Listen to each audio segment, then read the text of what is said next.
បាទសូមជម្រាបសួរដល់បងប្អូនទាំងអស់គ្នានិងស្វាគមន៍មកកាន់ប្រធានបទចែករំលែកនៅក្នុងថ្ងៃនេះដែលខ្ញុំនឹងលើកយកអំពីការប្រើប្រាស់ទៅលើ Content Manager នៅក្នុងកម្មវិធី Cartoon Animator 5 បញ្ជាក់ Content Manager នេះគឺជាទីតាំងដែលយើងផ្ទុកនៅតួអង្គប្លង់ហើយនិងសម្ភារៈផ្សេងៗដើម្បីយកមកប្រើប្រាស់នៅក្នុង project របស់យើងបញ្ជាក់នៅទីនេះគឺយើងមានបែងចែកជាពីរគឺ template ហើយនិង custom template គឺជាទីតាំងដែលយើងផ្ទុកនៅតួអង្គប្លង់ឬក៏ចលនាផ្សេងៗដែលវាមានមកស្រាប់ជាមួយនឹងកម្មវិធីរបស់យើងcustom គឺជាទីតាំងដែលយើងផ្ទុកនៅតួអង្គចលនាឬក៏ប្លង់ផ្សេងៗដែលយើងបានបង្កើតឬក៏យើងដំឡើងពីខាងក្រៅផងដែរសម្រាប់ចំណុចទាំងពីរនេះគឺវាមានបែងចែកដូចគ្នាទេគឺយើងមាន project មាន actor គឺតួអង្គមាន accessory មាន animation គឺជាចលនាផ្សេងៗសម្រាប់ប្រើប្រាស់ទៅលើតួហើយនឹង scene គឺប្លង់ហើយនឹង prop នេះគឺជាប្រភេទសម្ភារៈផ្សេងៗដើម្បីប្រើប្រាស់ផងដែរបាទអញ្ចឹងនៅត្រង់នេះគឺដូចគ្នាទេបាទអញ្ចឹងជាដំបូងដើម្បីអាចចូលទៅកាន់ផ្នែកមួយបានអញ្ចឹងយើងអាចចុចទៅលើវានៅចំណុចមួយនេះបានគឺទាំងនេះឬយើងអាចចុចនៅខាងលើនេះក៏បានដែរគឺយើងមាន project យើងមាន actor ទៅតាមចំណុចមួយនេះនៅពេលយើងចុចលើវាទៅគឺវានឹង load select ឲ្យយើងនៅចំណុចទាំងនេះអញ្ចឹងដើម្បីអាចចូលទៅមើលនៅក្នុង folder វាមួយបានអញ្ចឹងយើងអាចចុចទៅលើឈ្មោះរបស់វានេះមកហើយយើងអាចចុចបើកទៅលើ folder នីមួយៗនៅខាងក្នុងនេះបាន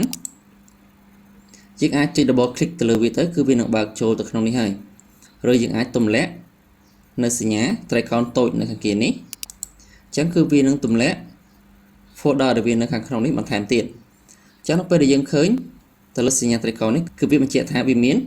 folder ផ្សេងៗទៀតនៅខាងក្នុងនេះអញ្ចឹងយើងអាចទម្លាក់វាហើយមើលបន្ថែមទៀតក៏បានដែរ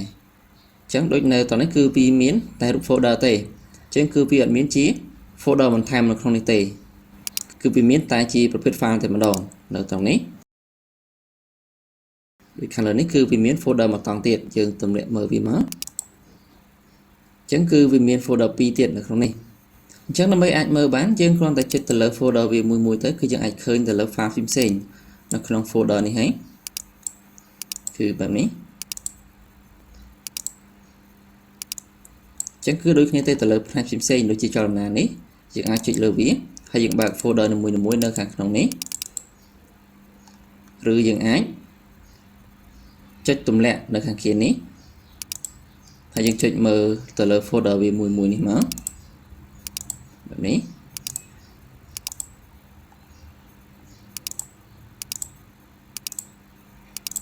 បញ្ចាំនេះគឺជារបៀបចូលមើលទៅលើ folder នីមួយៗដែលវាមាន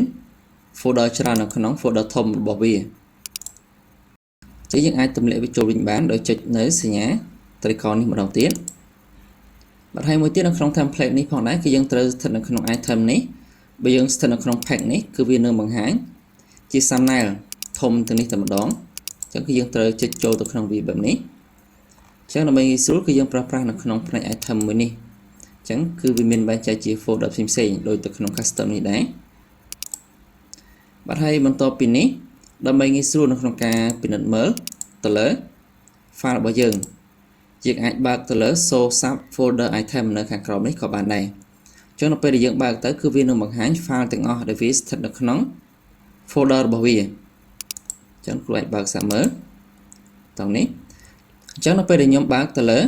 ជម្រើសមួយនេះគឺវានឹងបង្ហាញ file ទាំងអស់ដែលស្ថិតនៅក្នុង folder ទាំងអស់នេះបើសិនជាយើងអត់បើកទេគឺវាបង្ហាញតែ file ដែលវាស្ថិតនៅក្នុង folder ធំមួយនេះទេគឺវាមិនបង្ហាញ file ដែលនៅក្នុង folder តូចៗទាំងអស់នេះទេលុះតាមតែយើងចុចបើកវាមួយបែបនេះចឹងដូចតាមនេះគឺវាមាន folder 2ទៀតអញ្ចឹងវាអត់បង្ហាញ file ដែលនៅខាងក្នុងនេះទេបើសិនជាខ្ញុំបើកនៅចំណុចមួយនេះគឺវានឹងបង្ហាញ file ទាំងអស់ដែលនៅក្នុង folder មួយនេះ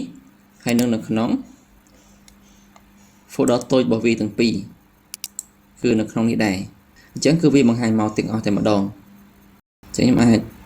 មើលនៅចំណុចផ្សេងបាន animation នេះ